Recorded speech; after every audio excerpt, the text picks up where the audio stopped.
ರಾಜಕೀಯ ಕಾರ್ಯದರ್ಶಿ ನಜೀರ್ ಅಹಮದ್ ರಾಜೀನಾಮೆ ಕೊಟ್ಟಿಲ್ಲ. ರಾಜೀನಾಮೆ ಕೊಡಬಹುದು ಅಂದ್ಕೊಂಡಿದ್ದೀನಿ ಅಂತ ಚಿಕ್ಕಮಗಳೂರಿನಲ್ಲಿ ಮುಖ್ಯಮಂತ್ರಿ ಸಿದ್ದರಾಮಯ್ಯ ಹೇಳಿದ್ದಾರೆ. ತಲೆದಂಡ ಆದರೆ ಸೋಲ್ತೀವಿ ಅಂತನಾ? ಸೋಲು ಒಪ್ಕೊಂಡಿಲ್ಲ, ಗೆಲ್ಲೋದು ನಾವೇ ಅಂತ ಸಿಎಂ ಹೇಳಿದ್ದಾರೆ. ಅಂದರೆ ನಜೀರ್ ಅಹಮದ್ ಅವರು ರಾಜೀನಾಮೆ ಕೊಡ್ತಾರೆ ಅಂತ ಪಕ್ಕ ಅನ್ನಂಗೆ ಆಯ್ತಿಲ್ಲಿ.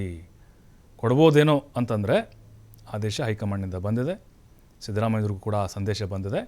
ಹಾಗಾಗಿ ಯಾವಾಗ ಬೇಕಾದರೂ ಕೂಡ ನಜೀರ್ ಅಹಮದ್ ರಾಜೀನಾಮೆಯನ್ನು ಕೊಡ್ಬೋದು ಅಂತ ಹೇಳಿದ್ದಾರೆ.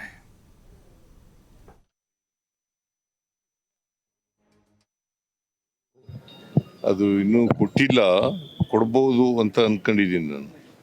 ಫಲಿತಾಂಶ ಬರೋಕ್ಕೂ ಮುನ್ನವೇ ಸಾಕಷ್ಟು ಒಂದು ಚರ್ಚೆ ಆಗ್ತಾ ಇರೋದು ಕಾಂಗ್ರೆಸ್. ಈಗ ಅಲ್ಲಿ ಇನ್ನೂ ಫಲಿತಾಂಶನೇ ಬಂದಿಲ್ಲ. ಕೇಳಪ್ಪ, ಇಲ್ಲಿ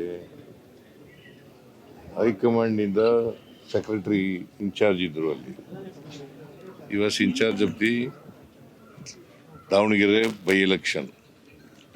ಅವರು ರಿಪೋರ್ಟ್ ಮೇಲೆ ಕ್ರಮ ತಗೋತಾ ಇದ್ದಾರೆ.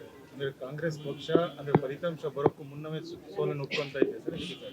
ಸೋಲೆಲ್ಲ ಒಪ್ಕೊಂಡಿದೀವಿ, ಗೆಲ್ಲೋದು ನಾವೇ. ಆದ್ರೂ ಇವೆಲ್ಲ ತಲೆದಂಡ ಎಲ್ಲ ಆಗ್ತಿದೆ ಸರ್. ತಲೆದಂಡ ಆದ್ರೆ ಸೋಲ್ತೀವಿ ಅಂತ ನೀನು ಹೇಳುದು. ನಿನ್ನ ಪ್ರಕಾರ ಯಾರು ಸೋಲ್ತೀವಿ ಅಂತ ಯಾರು ಹೇಳಿದವರು? ನಿಮ್ಮ ಪಕ್ಷದ ನಮ್ಮ ಅಭ್ಯರ್ಥಿಯ ಸೋಲಿಗೆ ಕೆಲವು ವರಿಷ್ಠ ನಾಯಕರ ಕಾರಣ ಅಂತ ಹೇಳಿದ್ದಾರೆ. ಯಾರು? ಸಲೀಂ ಅಹಮದ್ ಹೇಳಿದಾರಲ್ಲ ಸರ್. ಹೇಳುತ್ತೆ, ಆ ಥರ ಹೇಳಿಲ್ಲ. ನಮ್ಮವರೇ ಆಂಟಿ ಪಾರ್ಟಿ ಆಕ್ಟಿವಿಟೀಸ್ ಮಾಡಿದ್ದಾರೆ ಅಂತ ಹೇಳಿದ್ದಾರೆ ಹೊರತು ನಾವೇ ಸೋಲ್ತೀವಿ ಅಂತ ಏನು ಹೇಳಿಲ್ಲ. ಸೋಲಿಗೆ ಕಾರಣ ಆಂಟಿ ಪಾರ್ಟಿ ಆಕ್ಟಿವಿಟೀಸ್ ಅಂತ ಹೇಳಿಲ್ಲ. ನಾವು despite anti party activities we will win.